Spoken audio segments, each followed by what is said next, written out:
अस्सलाम वालेकुम। जैसा कि हम जो है वो पहले स्टैटिक्स पढ़ चुके हैं, तो आज हम जो है वो डायनामिक्स का कोर्स शुरू करेंगे। पहले तो हम इंट्रोडक्शन से शुरू करते हैं कि जो हमारे पास बैकग्राउंड है वो किस चीज़ का है। पहले हम मैकेनिक्स स्टडी करते हैं, किससे कंसर्न करती है स्टेट ऑफ रेस्ट और motion of bodies subjected to the action of forces. तो यानी या तो बॉडी रेस्ट में हो या मोशन में हो, तो उसके दो जो है वो ब्रांचेस निकलती हैं, एक स्टैटिक्स की तरफ जाता है और एक डायनामिक्स की तरफ जाता है। तो स्टैटिक्स हम पहले सेमेस्टर में पढ़ चुके हैं। आई होप कि आप लोग का एक्सपीरियंस अच्छा रहा होगा। तो नहीं भी रहा तो अब इंशाल्लाह डायनामिक्स में अच्छा हो जाएगा। तो स्टैटिक्स में क्या आता है कि हम concern with equilibrium of a body that is either at rest or move with constant velocity. Body या तो रेस्ट में होती थी, यानी जो रुकी हुई होती थी, या कांस्टेंट वेलोसिटी से मूव करती थी, मतलब एक्सेलरेशन ज़ीरो होता था। लेकिन डायनामिक्स में इसका थोड़ा सा अपोजिट है कि accelerated motion of a body से करती है। मींस कि या तो बॉडी की स्पीड बढ़ रही होगी या बॉडी डीसेलरेट कर रही होगी। डीसेलरेट से मुराद क्या है, यानी स्पीड कम हो रही होगी या किसी चीज़ में डिक्रीज़ हो रहा होगा। उसके बाद डायनामिक्स की दो ब्रांचेस और निकलती हैं, एक काइनेमेटिक्स है और एक काइनेटिक्स है। दोनों जो है वो मोस्ट इम्पॉर्टेंट है। तो काइनेमेटिक्स को पहले तो मैं डिस्कस करता हूँ। ये deals only with the geometric aspects of motion without regard to the forces which produce that motion. यानी सिर्फ ज्योमेट्रिक एस्पेक्ट ऑफ मोशन, यानी जो मोशन की ज्योमेट्री है, लेट सपोज है कर्व में बॉडी मूव कर रही है या स्ट्रेट लाइन में जा रही है, तो ये सिर्फ और सिर्फ उस ज्योमेट्री से रिलेट करती है। ये सिर्फ वो नहीं बता रही होती कि मोशन इस वजह से कर्व में क्यों कर रही है बॉडी या स्ट्रेट में क्यों जा रही है, नहीं। It is not a concern of it only deals with geometric aspects. And what about kinetics? Analysis of force causing the motion. अब वो जो मोशन है वो कॉज किस वजह से हुआ, मतलब बॉडी इसी तरफ क्यों मूव करी, पीछे भी तो जा सकती थी या आगे भी जा सकती थी। सो आई होप कि आप लोगों को अब थोड़ा बेसिक अंडरस्टैंडिंग हो गई होगी। डायनामिक्स जो है वो हमारे पास दो होंगे, जैसे डायनामिक्स ऑफ पार्टिकल, ठीक है, और dynamics of a rigid body. बिल्कुल स्टैटिक्स की जैसे स्टैटिक्स में पहले हमने पार्टिकल पढ़ा था और उसके बाद रिजिड बॉडी पढ़ी थी। तो डायनामिक्स ऑफ पार्टिकल में क्या होता था? डायनामिक्स ऑफ पार्टिकल में ये होता था कि बॉडी को हम एक पॉइंट मास कंसिडर करते थे, उसका वेट जो है वो निगलेक्ट करते थे और इसके अंदर मूवमेंट नहीं आता था। जबकि रिजिड बॉडी क्या थी, जो डिफॉर्म नहीं हो सकती और उसके अंदर हम मूवमेंट ले रहे होते थे। तो उसके बाद हम बात करते हैं काइनेमेटिक्स ऑफ अ पार्टिकल की। सही है, तो पार्टिकल में तीन मेथड है, ठीक है। ये तीन मेथड था, आप या तो कहीं पे लिख लें या ये याद रखें। मोस्ट इम्पॉर्टेंट मेथड बता रहा हूँ और ये बहुत अच्छा कॉन्सेप्ट है। तो पहला जो मेथड है वो फोर्स और एक्सेलरेशन का है, सही है, का ऑफ काइनेटिक एनालिसिस। और दूसरा मेथड जो है वो है वर्क एनर्जी मेथड। इसके अंदर क्या क्या इंक्लूड होगा? फोर्सेस होंगी, वेलोसिटी होगा और डिस्प्लेसमेंट होगा। इन सब की स्टडी जो होगी फोर्सेस, वेलोसिटी, डिस्प्लेसमेंट की, वो आपके पास वर्क एनर्जी मेथड में आएगी। और फोर्सेस और एक्सेलरेशन की जो स्टडी होगी वो फोर्सेस एंड एक्सेलरेशन में आएगी। अच्छा, जो तीसरी और अहम टाइप है वो है इम्पल्स एंड मोमेंटम मेथड। इसके अंदर क्या क्या आ जाएगा? Forces, velocity, time. अच्छा जी, अब टाइम क्यों आया है? टाइम जो है ना वो बहुत इंपॉर्टेंट है, इसका कॉन्सेप्ट समझना डायनामिक्स के अंदर, वरना आप लोग जो है ना लिटरली बहुत स्ट्रगल करेंगे। तो टाइम का कॉन्सेप्ट जो है ना मैं आगे चल के आप लोगों को और अच्छे से बताऊंगा। अभी बस ये याद रखें कि टाइम जो होता है ना वो हम शॉर्ट टाइम के लिए ले रहे होते हैं, मतलब टी जो है ना बिल्कुल अप्रोच कर रहा होता है ज़ीरो के ऊपर, ठीक है। तो बाकी इसको बाद में डिस्कस करेंगे। अब जो डायनामिक्स के जो मोटे मोटे टॉपिक्स हैं जो हमने जो स्टडी करने हैं, सबसे पहले तो उसके अंदर रेक्टिलिनियर काइनेमेटिक्स है, यानी कंटिन्यूस मोशन है, और एक रेक्टिलिनियर काइनेमेटिक्स की इरेटिक मोशन है। सब पहले तो हम ये दोनों डिस्कस करेंगे, फिर उसके बाद जनरल कर्वीलिनियर मोशन करेंगे। कर्वीलिनियर मोशन, इसके अंदर रेक्टेंगुलर कंपोनेंट, फिर मोशन ऑफ अ प्रोजेक्टाइल और कर्वीलिनियर मोशन। तो ये मोस्ट इंपॉर्टेंट टॉपिक्स हैं, ये तो आप चाहें तो नोट डाउन भी कर सकते हैं। So let's move further. अब अगर मैं रेक्टिलिनियर काइनेमेटिक्स की कंटिन्यूस मोशन के अंदर बात करूं, तो a particle has a mass but negligible size and shape. अच्छा, ये पहला जो पॉइंट है ये तो स्टैटिक्स में बहुत डिटेल में भी बताया था कि पार्टिकल का मास तो होगा लेकिन उसका साइज नेग्लिजिबल होगा। इसी तरह अगर मैं रेक्टिलिनियर मोशन जो होता है वो उस मोशन को बोलते हैं जो स्ट्रेट लाइन के अंदर होता है। लेट सपोज ये मेरा ग्राफ है, ठीक है, और ये बॉडी स्ट्रेट लाइन में जा रही है, तो this is called rectilinear motion. अगर ज़रूरी नहीं है कि स्ट्रेट लाइन जो है वो हॉरिजॉन्टली जाए, जैसा ये वर्टिकली भी जा सकती है, ये स्लोप की फॉर्म में भी जा सकती है। और इस लाइन का आप स्लोप किस तरह निकालते हैं, आई होप कि आप एफएससी या ओ ए लेवल्स में पढ़ के आए होंगे, y equal to m x plus c. This is your slope intercept form. तो आप यहाँ से जो है वो एम क्या होता था, एम स्लोप होता था, और सी क्या होता है, वाई इंटरसेप्ट होता है। तो ये इक्वेशन जो है ना ये बहुत इंपॉर्टेंट है डायनामिक्स के अंदर, तो ये बार बार यूज़ होगी। उसके बाद है हमारे पास थोड़ी छोटी छोटी डेफिनेशन है, उसको डिस्कस करते हैं, फिर इंशाल्लाह अपने सवालात की तरफ आते हैं। तो पोजीशन क्या होता है भाई? पोजीशन जैसे हम स्टैटिक्स के अंदर पोजीशन वेक्टर निकाल रहे होते थे, तो इधर भी जो है वो पोजीशन यही होगा, the straight line path of particle will be define using a single coordinate. Single coordinate मतलब क्या है, यानी या तो वो एक्स एक्सिस पे चल रहा होगा पार्टिकल या वाई एक्सिस पे चल रहा होगा। तो since r is always along the x axis only magnitude changes. अच्छा, ये बहुत इंपॉर्टेंट है। अब क्या हो रहा है कि भाई जब एक्स एक्सिस पे चल रहा है तो आर जो है वो डायरेक्शन तो उसकी सेम ही रहेगी ना। लेट सपोज ये यहाँ भी चल रहा होगा, ये यहाँ भी चल रहा होगा, हाँ मैग्नीट्यूड चेंज हो सकता है, क्या पता इधर ये 5 हो इधर ये 10 हो जाए। तो ये भी आप लोगों ने याद रखना। उसके बाद हमारे पास आ जाती है डिस्प्लेसमेंट। तो the displacement of the particle is defined as the change in its position. ये डिस्प्लेसमेंट की डेफिनेशन क्या थी हमारे पास, shortest straight line distance between two points. ये पता ही होगा आपको। लेट सपोज अगर मैं डिस्टेंस यहाँ से कवर करता हूँ, मैं पहले यहाँ से यहाँ गया, फिर यहाँ गया, फिर यहाँ गया, फिर यहाँ गया। अब ये मेरा फाइनल पॉइंट है, ये मेरा इनिशियल पॉइंट है। मैं इन दोनों पॉइंट को एक स्ट्रेट लाइन से मिला दूंगा, तो ये मेरा शॉर्टेस्ट स्ट्रेट लाइन डिस्टेंस आ गया, और इस लाइन को हम बोलते थे डिस्प्लेसमेंट। तो इधर भी बिल्कुल सेम डेफिनेशन है, बस वर्ड्स की जो है इन्होंने चेंजेस किए हैं। तो जो है वो यही है कि चेंज इन इट्स पोजीशन, यानी पोजीशन के चेंज को मालूम करने के लिए हम डिस्प्लेसमेंट लगाते हैं। तो अगर वो एग्जांपल दे रहा है कि अगर पी प्राइम तक गया तो डेल्टा आर किसके बराबर हो जाएगा, आर प्राइम माइनस आर के।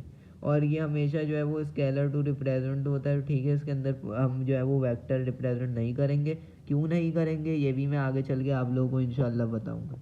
अब की पॉइंट जो आपने ध्यान में रखना है डिस्प्लेसमेंट का, वो ये है कि displacement of a particle must be distinguish from the distance travelled by the particle.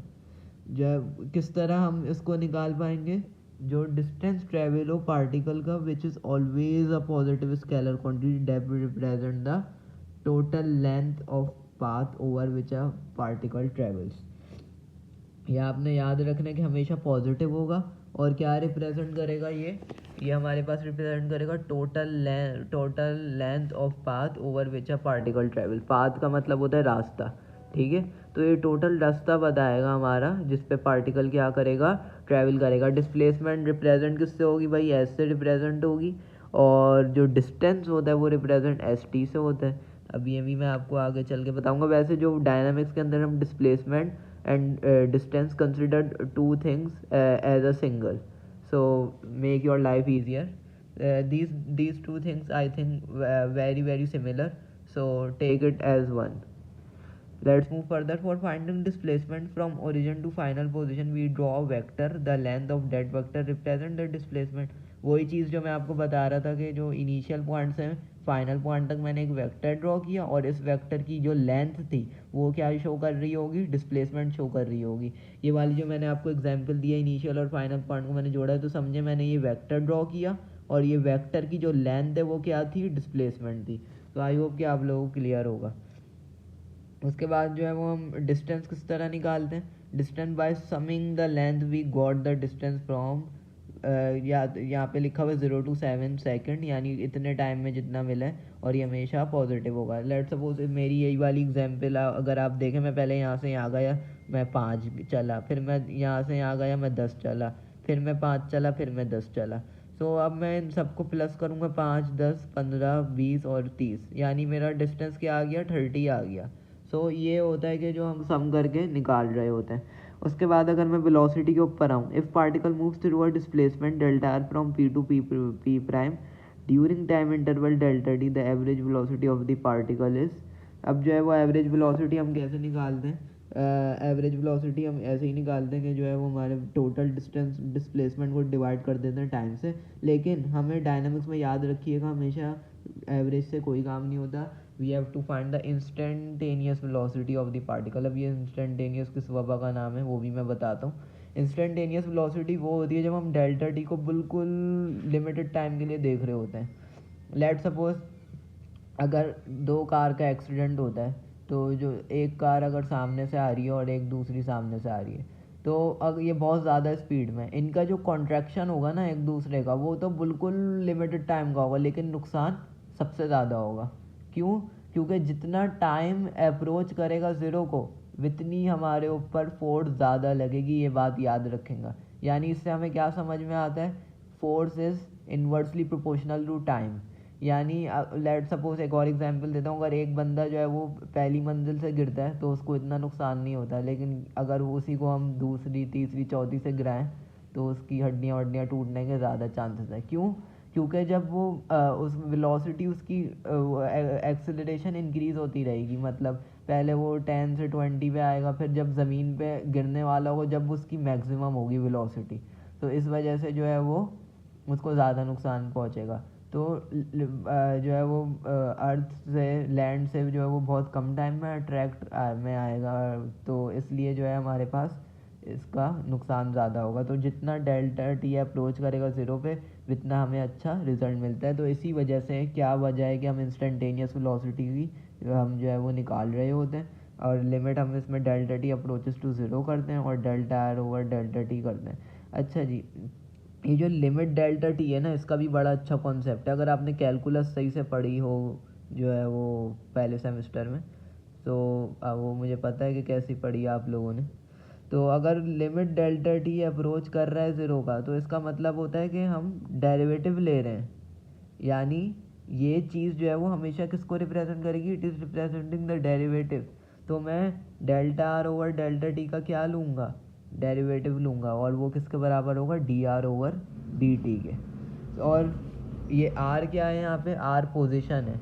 सही है. अगर कभी हमें बोला हुआ होगा भाई हम मुझे जो है वो डिस्टेंस दिया हुआ है, या मुझे स्केलर में बताओ, ये तो आर पोजीशन वेक्टर है ना. पोजीशन मतलब क्या है कि जो है वो वेक्टर फॉर्म में है. तो अगर मुझे स्केलर में बताओ तो आर जो है ना वो एस से रिप्लेस हो जाएगा. ये दोनों चीज़ें याद रखनी है आपने, ये बहुत इंपॉर्टेंट है, आगे क्वेश्चंस में बहुत काम आएंगी.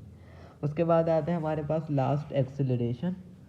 एक्सेलरेशन में क्या है? Here we also want to find instantaneous acceleration. यहाँ भी हम इंस्टेंटेनियस एक्सेलरेशन फाइंड करेंगे, और वो क्यों करेंगे वो मैंने आपको बता दिया. क्योंकि हमें जो है वो मैक्सिमम अच्छा आउटपुट लेना होता है, और जो है वो बॉडी का मोशन जब चेंज हो रहा होता है तो वो भी इंस्टेंटेनियसली ही चेंज होता है. ऐसा नहीं होता कि वो एवरेज इतना जा रहा था फिर अचानक से यूँ नीचे आ गया.